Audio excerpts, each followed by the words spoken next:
The golden gates of Buckingham Palace stood tall and proud as the morning sun painted them with a warm glow. After months of traveling across distant lands, the royal pair was finally returning home to London. The entire city buzzed with excitement, as news spread through every street corner, cafe, and household that their beloved royals would arrive before sunset. Princess Catherine adjusted her pearl necklace nervously as she gazed out of the airplane window.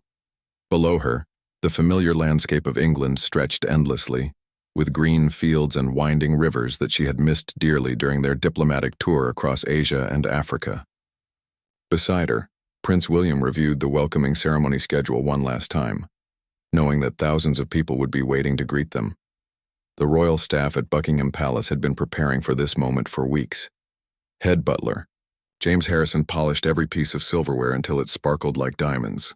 The kitchen staff, led by Chef Margaret Thompson, worked tirelessly to prepare a grand feast that would feed not only the royal family but also the distinguished guests who would attend the homecoming celebration. In the palace gardens, groundskeeper Thomas Wilson and his team transformed the landscape into a magnificent display of British flowers. Red roses, white lilies, and blue delphiniums created a patriotic tapestry that would serve as the backdrop for the evening's festivities. Every hedge was trimmed to perfection, and every pathway was swept clean of even the smallest leaf. Meanwhile, across London, ordinary citizens made their own preparations. Mrs. Eleanor Smith, a retired teacher from Westminster, carefully pressed her best dress and prepared small Union Jack flags for her grandchildren. She had been following the royal tour through newspapers and television, feeling proud of how gracefully the royal pair represented Britain on the world stage. Young Lucy Chen, a university student studying at King's College, convinced her friends to join her in camping outside the palace gates overnight. They brought sleeping bags, thermos flasks filled with hot tea, and portable phone chargers to document every moment of the homecoming celebration. Lucy had written her thesis on modern monarchy and felt deeply connected to this historic moment. The London Metropolitan Police coordinated with palace security to ensure the safety of everyone attending the festivities. Inspector David Roberts reviewed every detail of the security plan, from crowd control barriers to emergency evacuation routes. He understood that this homecoming represented more than just a royal return. It symbolized unity and continuity for the British people. As afternoon approached, television crews from around the world positioned their cameras at strategic locations around the palace. BBC reporter Sarah Williams prepared her commentary notes, ready to capture the emotional significance of this moment for viewers across the globe. She had covered many royal events, but homecomings always held special meaning because they represented the completion of duty and the joy of reunion. The Royal Air Force prepared the aircraft that would carry the royal pair on the final leg of their journey. Squadron leader Michael Davies conducted his pre-flight checks with extra care, knowing that he carried precious cargo. The plane had been specially decorated with fresh flowers and equipped with communication systems that would allow the royals to stay connected with palace staff during their approach to London. Inside Buckingham Palace, Queen Elizabeth II's former private secretary, now serving as an advisor, Sir Christopher Hamilton, coordinated the final details of the welcoming ceremony. He ensured that every protocol would be followed while maintaining the warmth and authenticity that the British people expected from their royal family. The excitement wasn't limited to London. Across the Commonwealth nations that the royal pair had visited during their tour, people gathered around televisions and computer screens to watch the homecoming celebration. In Kenya, where they had opened a new children's hospital, Dr. Amina Hassan organized a viewing party at the medical facility. The staff and patients who had met the royals felt a personal connection to this moment of celebration. As the day progressed, street vendors near Buckingham Palace sold commemorative items to the growing crowds. Union Jack scarves, postcards featuring photographs from the royal tour, and small replicas of the palace became treasured souvenirs for visitors who wanted to remember this special day. The weather forecast promised clear skies and gentle winds, perfect conditions for the outdoor festivities planned in the palace courtyard. Meteorologist Professor Janet Taylor had been monitoring atmospheric conditions for days, providing regular updates to ensure that every aspect of the celebration could proceed as planned. Local schools received special permission to bring students to witness the homecoming ceremony. Headmistress Rachel Foster from St. Andrew's Primary School organized transportation for 50 excited children who had been studying the royal pair's diplomatic mission as part of their geography and history lessons. These young witnesses would carry memories of this day throughout their lives. The anticipation reached its peak as afternoon shadows began to lengthen across the palace grounds. Every person involved in the homecoming preparations, from the highest-ranking officials to the newest palace staff members, felt the weight of history and the joy of welcoming their royals home after months of successful diplomatic service abroad. The royal aircraft touched down at RAF Northolt with a gentle bump that barely disturbed the fresh flower arrangements inside the cabin. Prince William smiled at his wife as they felt British soil beneath them once again. Through the small windows, they could see the red carpet that had been rolled out for their arrival, flanked by honor guards standing at perfect attention in their ceremonial uniforms. Ground crew members moved with practiced precision as they secured the aircraft and prepared the mobile stairs. Captain Robert Thompson, who had served the royal family for over 20 years, personally ensured that every safety protocol was followed before the cabin door could be opened. His weathered hands showed years of dedicated service, and today felt especially meaningful as he welcomed the royal pair back to their homeland. Princess Catherine gathered her personal belongings while reflecting on the incredible journey they had just completed. In her travel diary, she had documented their visits to schools in rural Kenya, their meetings with community leaders in South Africa, and the emotional moment when they opened a clean water facility in Tanzania. Each memory reminded her why their work mattered so much to people around the world. The aircraft door opened to reveal a bright afternoon sky and the familiar faces of palace officials who had come to escort them home. Sir Nicholas Price, the Queen's former equerry, stepped forward with a warm smile and a formal bow. Behind him stood representatives from various charities and organizations that had supported their diplomatic mission. As they descended the aircraft stairs, photographers captured every moment for newspapers and television broadcasts that would reach millions of viewers. The royal pair waved graciously to the assembled crowd of airport staff and officials who had gathered to witness their arrival. Their genuine smiles reflected both exhaustion from months of travel and genuine happiness to be home. The journey from RAF Northolt to Buckingham Palace would take them through the heart of London, allowing ordinary citizens to catch glimpses of their returning royals.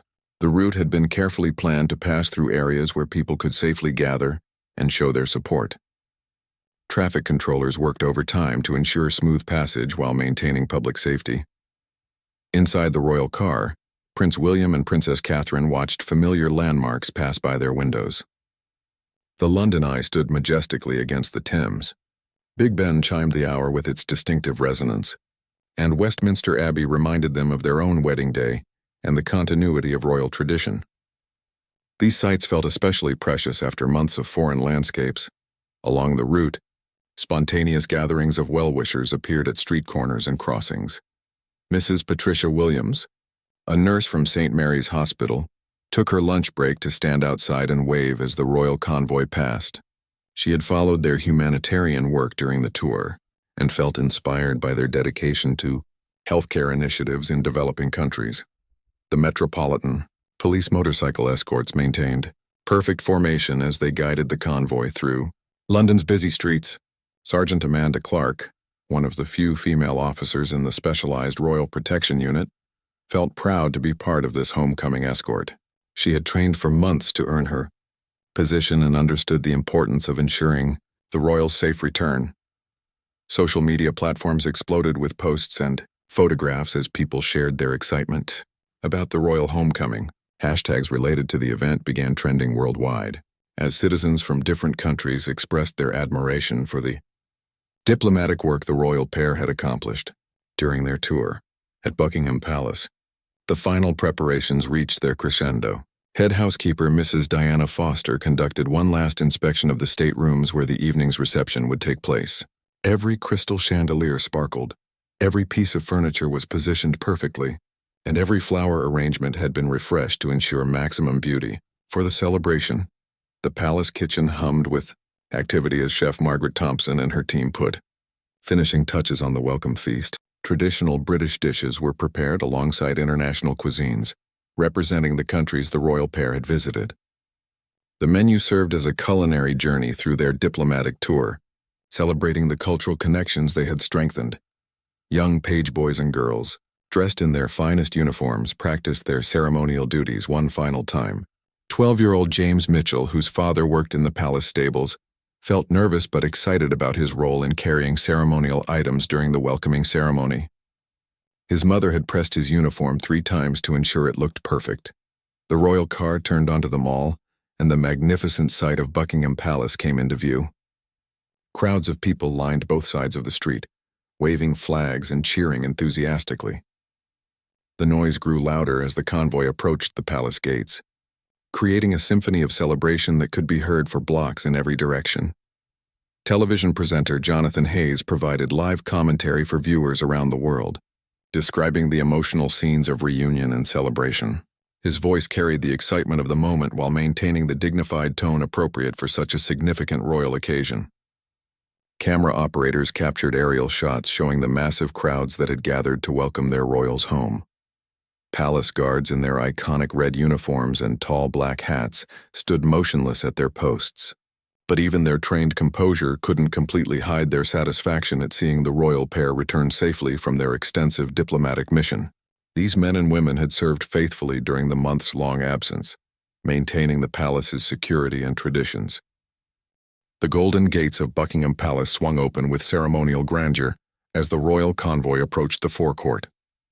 Hundreds of invited guests, dignitaries, and palace staff had assembled in the courtyard, creating a sea of elegant clothing and expectant faces. The late afternoon sun cast long shadows across the perfectly manicured grounds, adding drama to this historic moment of homecoming.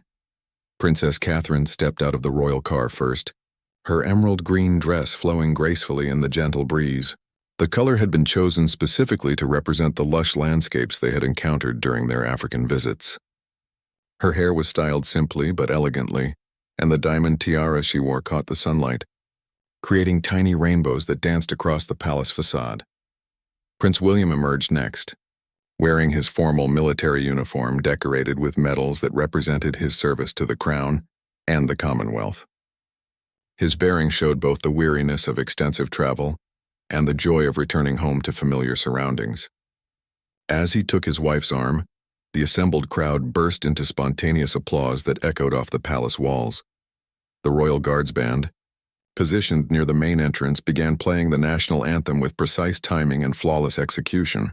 Every note rang clear across the courtyard as guests and staff stood at attention, many with tears in their eyes as they witnessed this moment of national celebration. The music seemed to capture all the pride and emotion of the homecoming. Among the distinguished guests was Archbishop Michael Henderson, who had blessed their journey before departure, and now offered a prayer of thanksgiving for their safe return. His presence reminded everyone that this homecoming represented not just a personal reunion, but a spiritual completion of duty and service to the Commonwealth nations. Dame Elizabeth Crawford, the palace's chief protocol officer, discreetly guided the ceremony's progression while ensuring that every detail followed centuries-old traditions. Her experienced eye noticed when young Prince George and Princess Charlotte appeared at an upper window, waving excitedly at their parents below. The sight of the royal children added an element of family warmth to the formal proceedings. Foreign ambassadors who had hosted the royal pair during their tour were present to witness the homecoming celebration. Ambassador Maria Santos from Kenya stood proudly near the front, remembering the emotional moment when Princess Catherine had held orphaned children at the Nairobi Children's Center. These diplomatic relationships, strengthened during the tour, would benefit both Britain and the host countries for years to come. The palace staff formed neat lines along the sides of the courtyard, each person representing months of preparation and anticipation for this moment. Footman Peter Jameson, who had served the royal family for 15 years, felt a personal sense of accomplishment as he watched. The royal pair acknowledged their dedicated service with gracious nods and smiles. Television cameras captured every angle of the homecoming ceremony while maintaining respectful distances established by palace protocol. Director Susan Phillips coordinated multiple camera crews to ensure comprehensive coverage without disrupting the dignity of the occasion. Her team had studied previous royal homecomings to understand the best ways to document this historic moment. The household cavalry, mounted on magnificent black horses, formed an honor corridor leading to the palace entrance. Their polished breastplates reflected the afternoon sun, and their horses stood perfectly still despite the excitement and noise surrounding them. Captain Richard Davies, commanding the ceremonial unit, felt immense pride in his soldiers' performance during this significant royal occasion. As the royal pair walked slowly across the courtyard, they paused to speak with various groups of people who had played important roles in their diplomatic mission. They thanked the advanced security team that had ensured their safety, acknowledged the medical staff who had provided healthcare support during the tour, and recognized the logistics coordinators who had managed their complex travel schedule. Young Lucy Chen, the university student who had camped overnight outside the palace gates, watched from the public viewing area with tears streaming down her face. Her thesis research had given her deep appreciation for the constitutional importance of royal diplomacy, and witnessing this homecoming felt like observing living history. She quickly typed notes on her phone to capture her emotional response to the ceremony. The palace chef and kitchen staff watched from service entrances, knowing that their carefully prepared feast would soon welcome the royal pair back to familiar tastes and comfort foods. Head pastry chef Antoine Dubois had created a special dessert, featuring ingredients from each country visited during the tour, symbolizing the sweet memories and lasting friendships formed during their diplomatic journey. Security personnel positioned throughout the palace grounds maintained constant vigilance while allowing the celebration to proceed naturally. Detective Inspector Sarah Connor coordinated with palace protection officers to ensure that the joyful atmosphere could continue without compromising anyone's safety. Their invisible presence allowed guests to focus entirely on the historic significance of the moment. Members of Parliament who had supported the diplomatic mission attended the homecoming ceremony to show their appreciation for the royal pair's successful representation of British interests abroad. Speaker of the House Thomas Richardson privately reflected on how royal diplomacy continued to open doors that traditional political channels sometimes could not access. The ceremony reached its emotional peak when the royal pair paused at the palace steps to wave one final time to the assembled crowd. Prince William placed his hand over his heart in a gesture of gratitude, while Princess Catherine blew kisses to the children who had gathered in the front rows. The spontaneous cheering that erupted could be heard throughout Westminster and beyond. The massive oak doors of Buckingham Palace opened to welcome the royal pair into the familiar grandeur of their ancestral home. The entrance hall, with its soaring ceilings and priceless artwork, seemed to embrace them after months of foreign palaces and diplomatic residences. Crystal chandeliers cast warm light across marble floors that had been polished to mirror-like perfection by the dedicated housekeeping staff.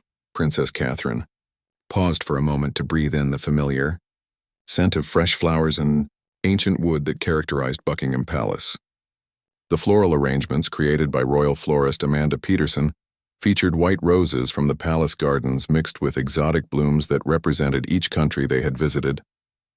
These beautiful displays served as living reminders of their successful diplomatic journey.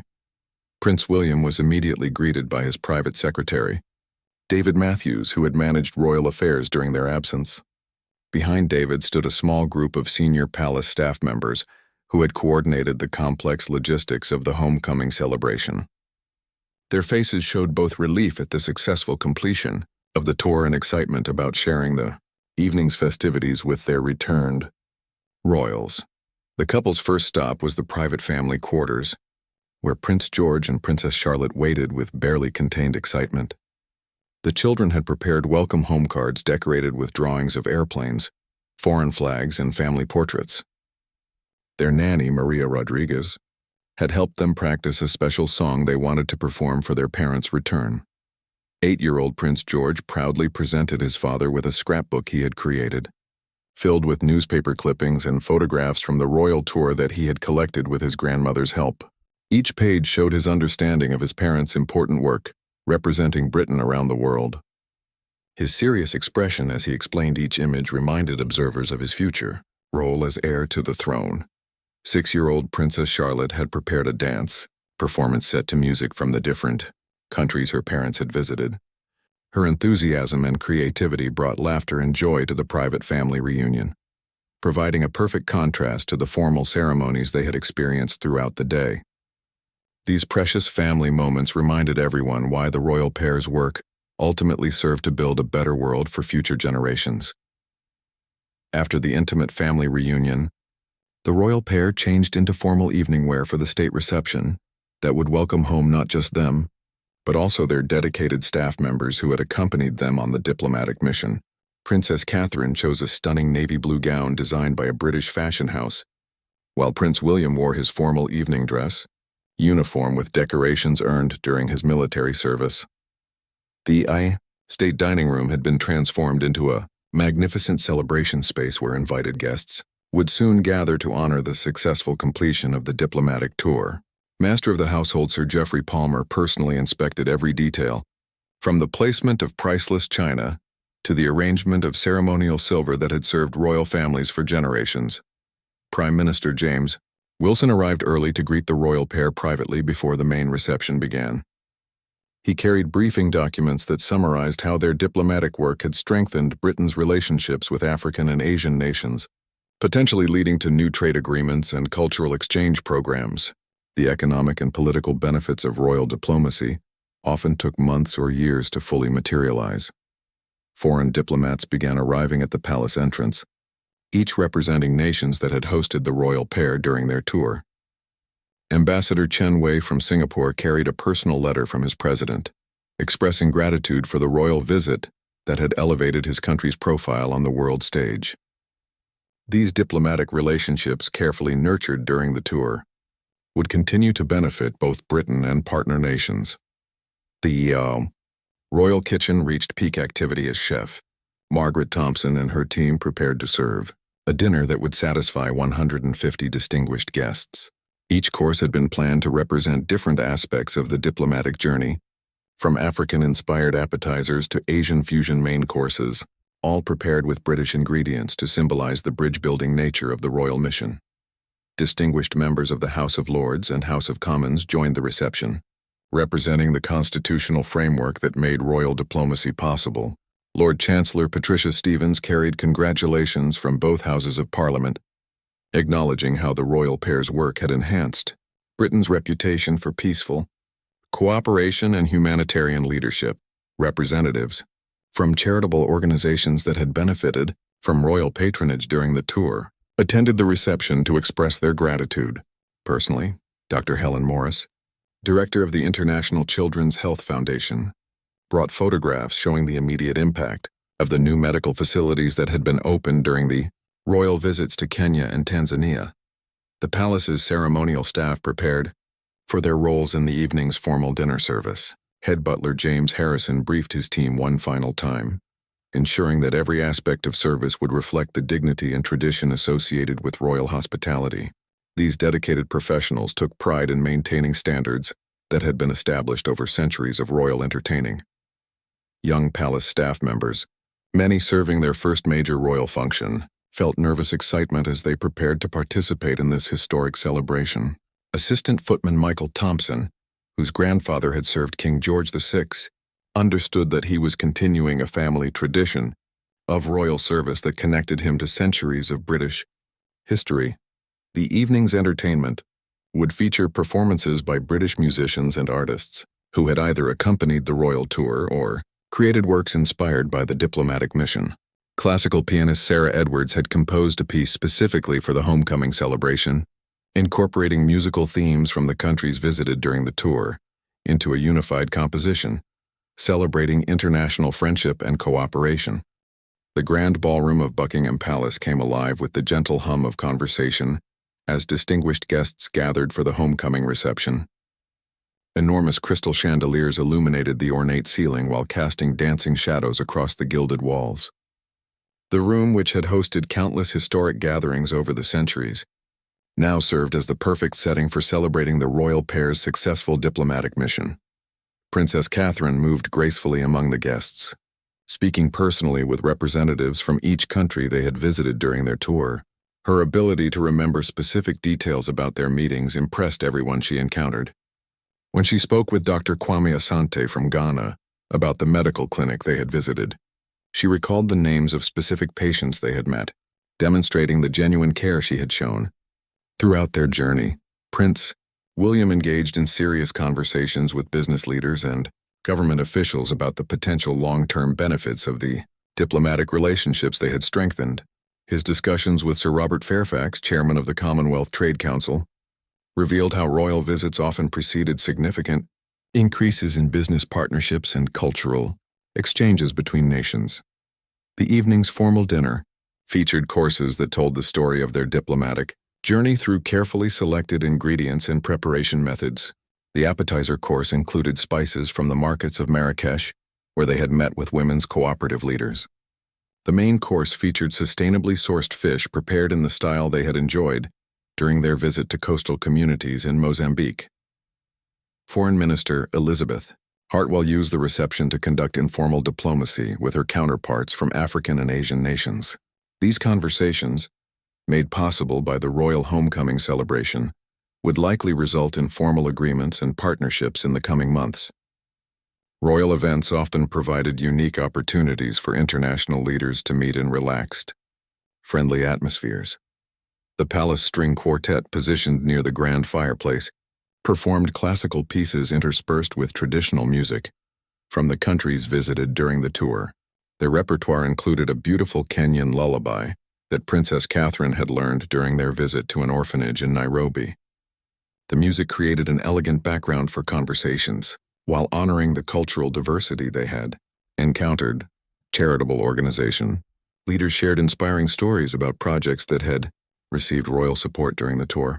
Sister Mary Catherine from the Tanzanian Mission Hospital described how the royal visit had brought international attention to their work, resulting in donated medical equipment and volunteer health care, workers from Britain arriving to provide ongoing support. Young diplomats and rising political leaders found themselves in conversations with seasoned ambassadors and government ministers, creating networking opportunities that might not have existed without the royal homecoming celebration. These interactions often planted seeds for future cooperation and understanding between nations and generations. The evening's speeches began with Prince William expressing heartfelt gratitude to everyone who had made their diplomatic mission possible. He specifically thanked the advance teams who had ensured their safety, the interpreters who had facilitated meaningful communication, and the local officials who had welcomed them so warmly in every country they visited. Princess Catherine's speech focused on the inspiring people they had met during their journey, particularly the women and children whose courage and determination had left lasting impressions. She announced the establishment of a new scholarship program that would bring promising students from visited countries to study at British universities, creating lasting educational exchanges that would benefit future generations. The Prime Minister's remarks emphasized how royal diplomacy continued to play a vital role in Britain's international relationships, opening doors that traditional political channels sometimes could not access. He shared statistics showing increases in trade, tourism, and cultural cooperation that typically followed successful royal visits to foreign nations. Archbishop Michael Henderson offered a blessing for the meal, expressing gratitude for the royal pair's safe return and asking for continued wisdom as they carried forward the relationships and commitments they had made during their tour. His prayer acknowledged the spiritual dimension of service that motivated much of their charitable and diplomatic work. The evening's most emotional moment came when recorded video messages from communities they had visited were played on screens throughout the ballroom. Children from the Kenyan school where they had read stories appeared on screen, singing a thank you song in English. Patients from the Tanzanian medical clinic they had opened sent personal messages of gratitude that brought tears to many guests' eyes. As the formal dinner concluded, guests moved to the ballroom's adjoining reception rooms for coffee and continued conversations. The relaxed atmosphere allowed for deeper discussions about specific projects and initiatives that could benefit from ongoing royal patronage or British government support. Photographers from major international news organizations documented the evening's events, ensuring that images of successful diplomacy and international cooperation would reach audiences around the world. These photographs would appear in newspapers and magazines across multiple continents, extending the positive impact of the royal homecoming celebration far beyond the palace walls. The evening entertainment included performances by young artists from Britain and the countries visited during the tour. A teenage violinist from South Africa performed a piece she had composed specifically for the royal homecoming, while a youth choir from London sang traditional songs from each nation represented at the reception. Palace staff worked seamlessly throughout the evening, ensuring that every guest felt welcomed and comfortable, while maintaining the high standards of service associated with royal hospitality. Their professionalism and attention to detail created an atmosphere where meaningful conversations and lasting friendships could develop naturally among the distinguished attendees. As the formal reception wound down, a more intimate gathering formed in the palace's blue drawing room, where close friends and family members joined the royal pair for personal reflections on their transformative journey. The room's silk-covered walls and antique furniture created a cozy atmosphere that encouraged heartfelt conversations about the most meaningful moments of their diplomatic mission. Prince Charles, now King Charles III, shared his pride in how his son and daughter-in-law had represented the crown with such dignity and effectiveness during their extensive tour. His own experiences with royal diplomacy helped him appreciate the challenges they had faced and overcome while building bridges between Britain and the Commonwealth nations they had visited. Princess Anne, known for her extensive charitable work, engaged Princess Catherine in detailed discussions about the women's empowerment programs they had observed in Africa. Their conversation revealed plans for ongoing support and collaboration that would continue long after the media attention from the royal visit had faded. These lasting commitments often became the most important legacies of royal diplomatic missions. The evening's informal storytelling session allowed the royal pair to share personal moments that wouldn't appear in official reports or news coverage. Prince William described the profound impact of meeting a young Tanzanian entrepreneur who had built a successful business despite facing enormous obstacles. These human connections had enriched their understanding of the countries they had visited. Princess Catherine spoke emotionally about her visit to a Kenyan refuge for survivors of gender-based violence, where she had met women whose courage and resilience had inspired her to advocate more strongly for international women's rights. These encounters had shaped her future charitable priorities and deepened her commitment to using royal platform for meaningful social change. Close family friends shared their own observations about how the tour had affected the royal pair personally. Lady Margaret Thornbury, a longtime family friend, noted how the couple seemed more confident and purposeful after their diplomatic experiences. International service often strengthened royal family members' understanding of their roles and responsibilities. The children's excitement provided delightful entertainment as Prince George and Princess Charlotte acted out scenes from their parents' journey, using toy figures and improvised costumes. Their innocent enthusiasm reminded everyone that royal service was ultimately about creating a better world for future generations to inherit and enjoy. Private Secretary David Matthews briefed the royal pair on the overwhelmingly positive international media coverage their tour had generated. Newspapers across Africa, Asia, and Europe had praised their authentic engagement with local communities and their genuine interest in addressing global challenges through cooperative international efforts. The palace's senior staff gathered to share their own perspectives on the homecoming celebration success. Head housekeeper Mrs. Diana Foster expressed particular satisfaction with how smoothly the day's events had proceeded. Despite the complex logistics involved in hosting so many distinguished international guests simultaneously, Queen Camilla joined the intimate gathering to personally thank the royal pair for their dedication to duty and service. Her own experience with royal responsibilities helped her understand the physical and emotional demands of extensive diplomatic travel, especially when combined with the constant public scrutiny that accompanied all royal activities. The evening's most touching moment occurred when the royal pair's personal protection officers, who had accompanied them throughout their journey, were invited to join the family gathering. These dedicated professionals had shared every moment of the tour, often working behind the scenes to ensure safety, while allowing the royals to engage naturally with people they met. Detective Inspector Sarah Connor, who had coordinated security throughout the African portion of the tour, shared her admiration for how the royal pair had balanced security requirements with their desire to connect authentically with local communities. Their willingness to follow security protocols while maintaining genuine human connections had made everyone's job easier and more meaningful. The children's bedtime routine provided a natural conclusion to the family gathering as Prince George and Princess Charlotte reluctantly prepared to end their special day. Their parents tucked them into bed with promises to share more stories about their adventures during breakfast the next morning.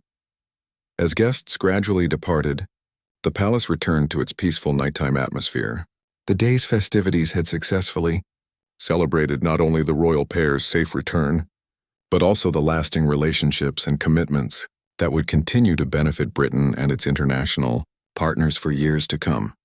Prince William and Princess Catherine found themselves alone for the first time since their return, walking quietly through the palace gardens under starlight. The familiar paths and well-loved flower beds welcomed them home after months of foreign landscapes and temporary accommodations. These private moments allowed them to process their experiences and plan their future service. The palace staff began the careful process of cleaning and restoring the staterooms to their normal condition while preserving special mementos from the homecoming celebration, photographs, gifts from visiting dignitaries, and flowers from the evening's arrangements would be carefully preserved as historical records of this significant royal occasion. Night security teams took over responsibility for the palace as the homecoming celebration officially concluded. Their quiet presence ensured that the royal pair could rest peacefully, knowing that their successful return marked not an ending, but a new beginning for their continued service to the Crown and Commonwealth. The first rays of dawn painted Buckingham Palace in soft golden light as the royal pair awakened in their familiar bedroom after their first night home in months. Through their windows they could see the palace gardens where groundskeepers were already beginning their daily work, maintaining the beautiful landscape that had welcomed them back so magnificently the previous evening. Prince William stood at the window, reflecting on how much had changed during their diplomatic mission, while appreciating how some things remained wonderfully constant. The changing of the guard ceremony proceeded with its usual precision below, reminding him that royal traditions continued regardless of where duty might call individual family members to serve. Princess Catherine reviewed the morning newspapers delivered to their private quarters, smiling at the overwhelmingly positive coverage of their homecoming celebration. International headlines praised not only the success of their diplomatic tour, but also the warmth and authenticity they had shown throughout their travels. These media reports would help maintain momentum for the charitable and diplomatic initiatives they had launched. Their children burst into the room with characteristic enthusiasm, eager to hear detailed stories about the animals, people, and places their parents had encountered during their journey. Prince George wanted to know everything about the wildlife reserves they had visited, while Princess Charlotte was most interested in the schools and hospitals where her parents had met children her own age. The family breakfast in their private dining room became an opportunity to process their experiences while reconnecting with domestic routines. Cook Mary Henderson had prepared their favorite traditional English breakfast, providing comfort food that contrasted beautifully with the exotic cuisines they had enjoyed during their travels abroad. Palace staff members arrived throughout the morning to brief the royal pair on upcoming engagements and responsibilities that awaited them in Britain. Their calendar had been carefully managed during their absence, but numerous charitable organizations and institutions were eager to welcome them back and hear about their international experiences.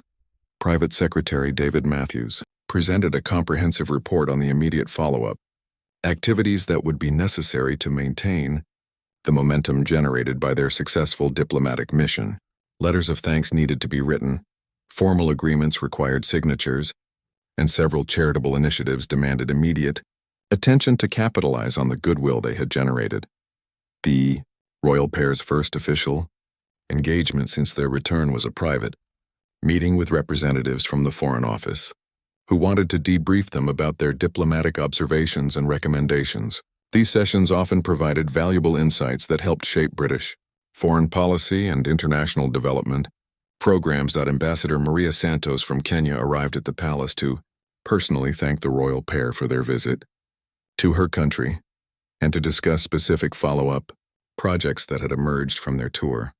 Her presence demonstrated how royal diplomacy created lasting working relationships that benefited both Britain and partner nations. The morning also brought visits from charitable organization leaders who wanted to share updates on projects that had received royal support during the tour. Dr. Helen Morris from the International Children's Health Foundation brought photographs showing construction progress on the new medical facilities that had been launched during their visit to Tanzania. Media representatives from major news organizations requested interviews about the tour's most significant accomplishments and the royal pair's future plans for international service. These carefully managed media engagements would help maintain public interest in the charitable causes and diplomatic relationships they had worked to promote. The palace's correspondence department worked overtime processing hundreds of letters and emails from citizens who wanted to express their pride in how the royal pair had represented Britain during their diplomatic mission. Each message reflected the deep connection ordinary people felt to their royal representatives and the values they had promoted throughout their international service. By midday, the royal pair had settled into the rhythm of being home while maintaining their commitment to the relationships and responsibilities they had acquired during their tour. Their first public appearance since returning would be a visit to a London hospital that had partnered with medical facilities they had opened in Africa, creating a tangible connection between their international work and domestic service. The afternoon brought an unexpected surprise when a video call connected them with children from the Kenyan school they had visited. The young students had prepared a special presentation showing how their new library, funded through royal patronage, had already improved their educational opportunities. These ongoing connections demonstrated the lasting impact of royal diplomatic missions.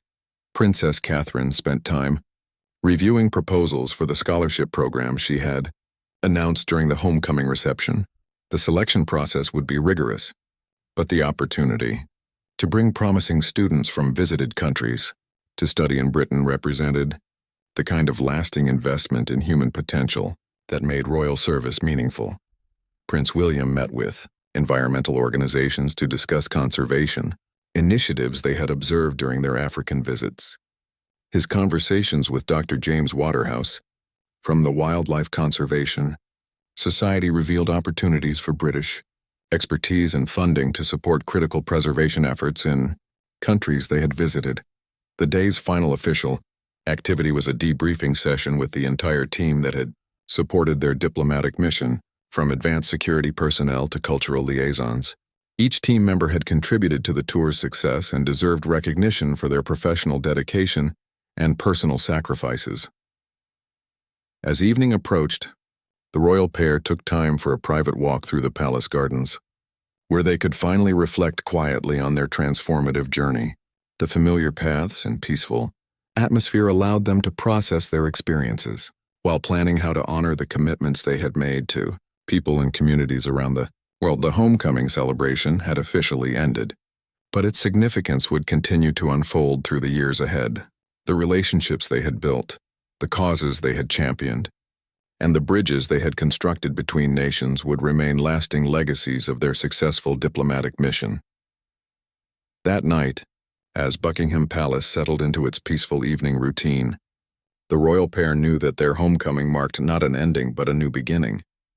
Their international experiences had deepened their understanding of their roles and responsibilities, while their renewed connection to home provided the foundation for continued service to the Crown and Commonwealth. The festivities that had marked their return would be remembered as a celebration of duty, fulfilled and relationships strengthened. But more importantly, they represented the ongoing commitment of the royal family to serve as bridges between nations, advocates for the vulnerable, and symbols of hope for a more peaceful and cooperative world.